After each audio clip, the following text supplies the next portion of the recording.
नमस्कार दोस्तों। पुराने समय में किसी गांव में एक बूढ़ा आदमी अपनी पत्नी के साथ रहता था। उसकी शादी को 20 साल हो गए थे, पर उसे कोई औलाद न थी। भगवान की कृपा से कई सालों बाद उसकी औरत का पांव भारी था। उसका मन नई नई चीजें खाने को करता। बूढ़ा भी अपनी हैसियत के अनुसार उसे खाने के लिए चीजें ला देता। एक रोज बूढ़े की पत्नी को खट्टे मीठे बेर खाने की बड़ी इच्छा हुई। मौसम ऐसा था कि उस समय बेर मिलने मुश्किल थे। फिर भी बूढ़ा बेरों की तलाश में जंगलों में भटकता रहा। एक दिन जंगलों में इधर उधर बेर तलाश करते हुए वह एक तालाब के किनारे पहुंचा तो एक बेर की झाड़ी उसे नजर आई। बूढ़े को बड़ी खुशी हुई। वह अपने दोनों हाथों से बेर इकट्ठे करने लगा। अभी झोली भर बेर ही तोड़े थे कि एक आदमखोर मगरमच्छ ने अपना बड़ा सा मुंह पानी के ऊपर निकाला और जोर से सांस खींची। उसके सांस लेने से एक जोरदार आंधी चली और बूढ़ा कमजोरी की वजह से अपने आप को संभाल न पाया और तालाब में आ गिरा। बूढ़ा अपने को संभालते हुए किनारे तक पहुंचना ही चाहता था कि मगरमच्छ ने उसके पांव ही पकड़ लिए। बूढ़ा उससे कहने लगा, भाई, खट्टे मीठे बेरों की तलाश में मेरे पांव घिस गए हैं और फिर जब बेर मिले तो मेरे रास्ते में तू रोड़ा बन गया। फिर मगरमच्छ ने लार टपकाते हुए कहा, तेरी यह मक्कारी मुझ पर कोई असर नहीं करेगी। बहुत दिनों से मुझे इंसान का मांस खाने को नहीं मिला है। तेरी करारी हड्डियों को चबाने में मुझे बड़ा मजा आएगा। आज मैं तुझे जरूर खाऊंगा। बूढ़ा बोला, क्यों?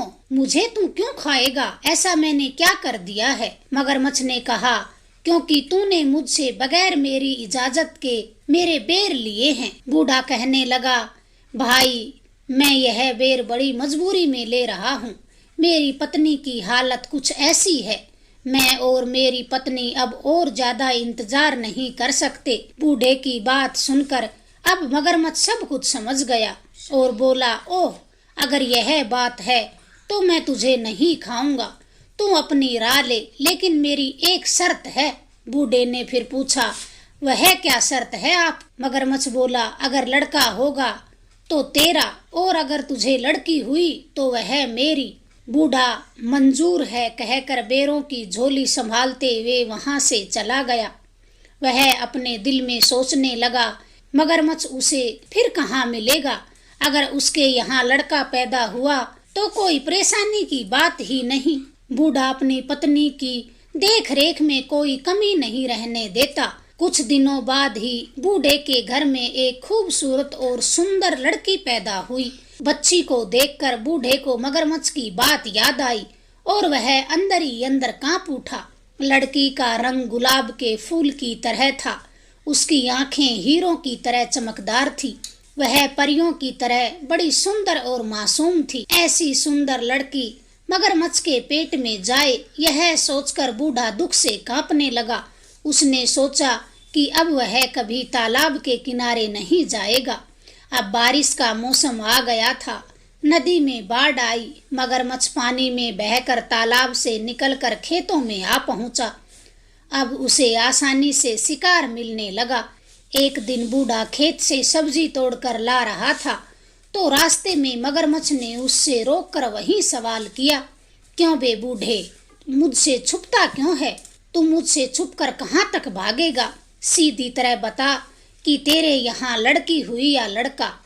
बूढ़े ने सहमी सी आवाज में कहा, लड़की हुई है। मगरमच्छ बोला, तो फिर वह मेरी है। मेरी अमानत को तूने अपने पास क्यों रखा है? बूढ़े ने कहा, इतनी छोटी बच्ची को तुझे कैसे दे दूं?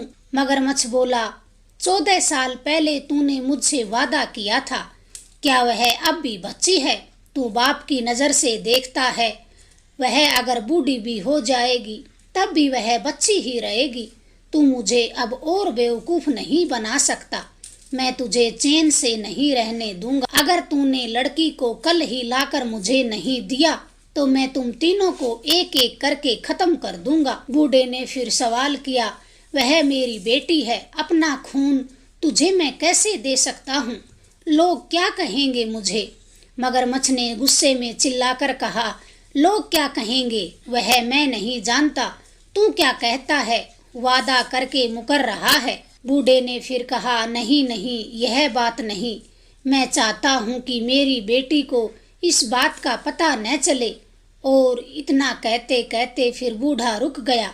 मगरमच्छ ने कहा, तू चाहता क्या है, साफ साफ बोल। बूढ़ा बोला, मेरी लड़की को कमल का फूल बहुत पसंद है, तू अपनी पीठ पर एक कमल का फूल रखकर तालाब के अंदर पानी के नीचे बैठे रहना। जब लड़की खुशी से इसे लेने जाएगी तो तू इसे ले जाना। मगरमच्छ को फिर यह तरकीब पसंद आ गई। दूसरे दिन जब बूढ़े ने अपनी पत्नी को बताया तो लड़की की माँ परेशान हो गई। वह अपने आप को कोस रही थी कि क्यों उसने बेर खाने की इच्छा जताई। आज उसकी बेटी मौत के मुंह में जा रही थी, भगवान उसे मौत क्यों नहीं देता। उसका दिल रो रहा था, लेकिन वह लड़की से कह रही थी, बेटी कितने दिन हुए नानी के घर तू नहीं गई है, वह तुझे याद कर रही है, तू आज अपने बाप के साथ नानी के घर चली जा, 2 दिन ठहर कर वापिस आ जाना। ननिहाल जाने की बात सुनकर बेटी को खुशी हुई। उसके लिए मामू का घर स्वर्ग से कम न था। वहाँ की हर चीज उसे बड़ी पसंद थी। वहाँ के फूल सुंदर थे, फल रसीले थे। नानी के घर जाने की खबर सुनकर वह खुशी से नए कपड़े पहनने को तैयार हो गई।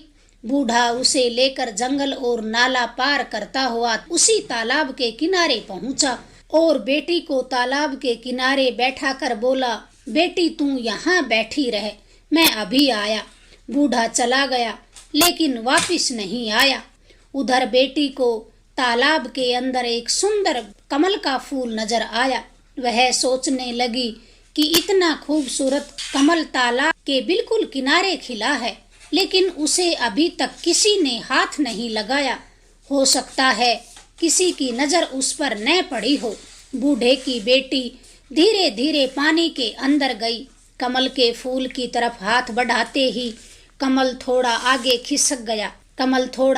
खिसक गया। लड़की डरकर अपने बाप को पुकारने लगी। घुटनों तक पानी आता, कमल खिसकता जाता। वह फिर आगे बढ़ने लगी, कमल फिर से खिसक गया। लड़की चीख कर अपने बाप को पुकारने लगी।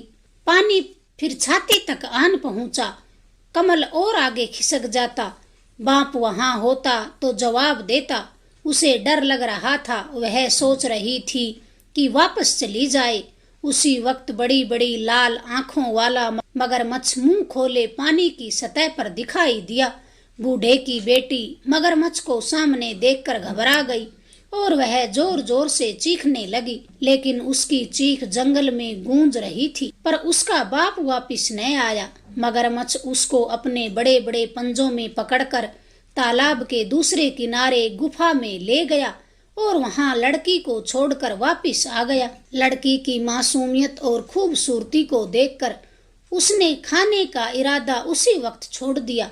राहगीर जो तालाब में नहाने या पानी पीने आते थे, उन्हें वह पेट भर कर खाता और उस आदमी के पास खाने का जो सामान होता उसे लाकर लड़की को दे देता। लड़की इस गुफा में पड़ी रहती, पर मगरमच्छ के डर से वह कुछ न बोलती। इसी तरह दिन गुजरते गए। चारों तरफ इस तालाब का मगरमच्छ आदमखोर के नाम से मशहूर हो गया। डर के मारे कोई राहगीर इस तालाब की तरफ न आता।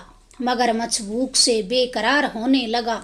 उसने तालाब की बड़ी बड़ी मछलियों को खाकर भी खत्म कर दिया था। अब वह भूख से मरने लगा। जंगल की गाय, बकरी, भेड़ भी वह खा गया।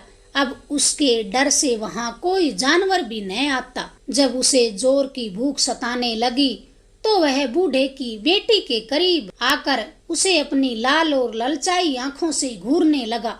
बूढ़े की बेटी समझ गई कि अब उसकी बारी है, लेकिन मगरमच्छ ने उसे उस दिन नहीं खाया। बूढ़े की बेटी अपनी जान बचाने की तरकीब सोचने लगी। गुफा में जितने सोने चांदी के जेवर मगरमच्छ ने लाकर रखे थे, उसने सबको इकट्ठा किया और एक टोकरी में रखकर सूखे पत्तों और छोटी छोटी लकड़ियों से उसे ढक लिया।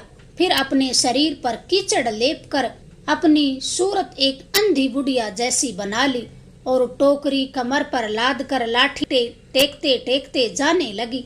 जैसे ही गुफा से बाहर निकली उसी वक्त मगरमच्छ आ गया और दहाड़ कर पूछने लगा, तू कौन है? बूढ़े की बेटी डर से कांपने लगी। बाद में खुद को संभालते हुए बोली, मैं अंधी बुढ़िया हूँ, मैं अंधी बुढ़िया हूँ। मेरे बदन में क्या है जो तू खाएगा? तू अपनी गुफा को जा, वहाँ तेरे लिए एक सुंदर सी लड़की है, उसकी हड्डियां चबाने में तुझे बड़ा मजा आएगा। मगरमच्छ उसे पहचान न सका। उसके मुंह में कई दिनों से इंसान का मांस नहीं गया था। वह तेजी से गुफा के अंदर चला गया। बूढ़े की बेटी उससे छुटकारा मिलते ही घबरा कर दौड़ने लगी और घने जंगलों में गुम हो गई। वह सोच रही थी कि जिस माँ बाप ने उसे धोखा देकर मगरमच्छ के हवाले कर दिया, वह उनके पास नहीं जाएगी। वह यही कुछ सोचते सोचते जंगल में चली जा रही थी कि उसे शेर की गरज सुनाई दी। उसका दिल फिर जोर जोर से धड़कने लगा। वह खौफ के मारे इधर उधर छुपने की जगह ढूंढने लगी। इतनी देर में एक हाथी के बराबर ऊंचा और बड़ा शेर उसके सामने आ धमका। डर के मारे वह सामने एक बड़े बरगद के पेड़ के तने से लिपट गई और रो रो कर उस पेड़ से प्रार्थना करने लगी, हे पेड़, तू फट जा, मैं तुझ में समा जाऊं और तू बंद हो जा। यह सुनते ही पेड़ सचमुच फट गया और वह उसके अंदर चली गई और फिर वह पेड़ बंद हो गया। अब बूढ़े की बेटी उस पेड़ में समा चुकी थी।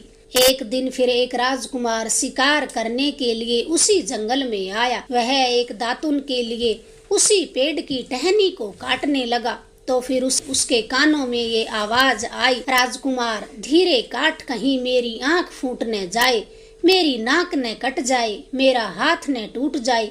यह सुरीली आवाज सुनकर राजकुमार को बड़ी हैरानी हुई। वह दातुन लिए बगैर राजमहल वापस चला आया। रात भर उसी जादुई पेड़ के बारे में सोचता रहा।